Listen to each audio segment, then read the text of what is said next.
One of the questions I'm often asked is, how do I open my heart, and how do I open my heart to God? And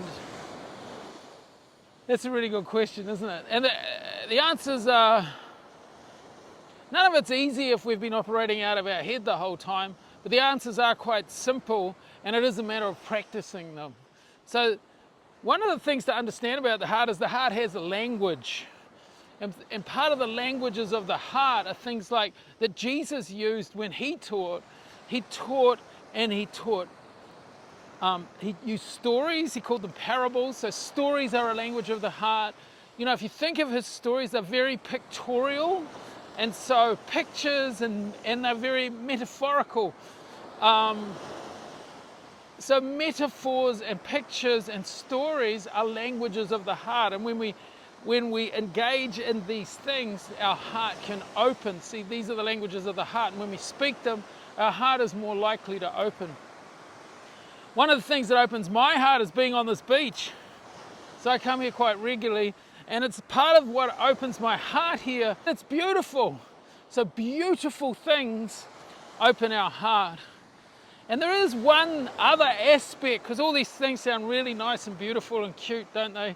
But there's one other aspect that opens our heart, and that's pain. And I was actually just listening to U2, and Bono was singing, "A heart that is broken is a heart that is open."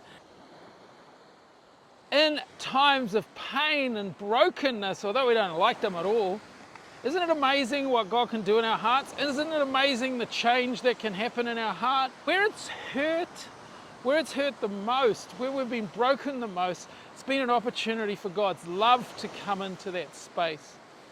So there's all these beautiful ways of encountering God and opening our heart through story and picture and metaphor and music. But at the other end of the scale, a heart that is broken is a heart that it's open. So in those moments, we have the opportunity to share that hurt, that pain, that anger, that angst with our God and have Him meet Him there. Of course, at those times, it's the hardest time too. You know, we're just disappointed with the way life's worked out. But we have an opportunity there to share it with Him, and you'll probably need to share that with another, someone trusted. I remember the first day I did that in my life, 11 years a Christian, and shared the pain and hurt and failure in my heart with another. And I encountered God in a way that I never had before, or hadn't for a long time, as He came deeply into my heart. So there's really positive, beautiful ways of opening our heart. But even in the worst parts of our heart, when it hurts, God can meet us there too. And through all of those experiences, we grow from our heart, from the inside out, and we grow in our heart relationship with the Father. Hope this is helpful to you. We've got some great news coming up. In the weeks ahead, we're going to have what's called a Finding Home experience, and you'll be able to not only hear about this stuff, but experience it for yourself in a group with others. So stand by for that. There'll be a link down in the comments below. Okay, see ya.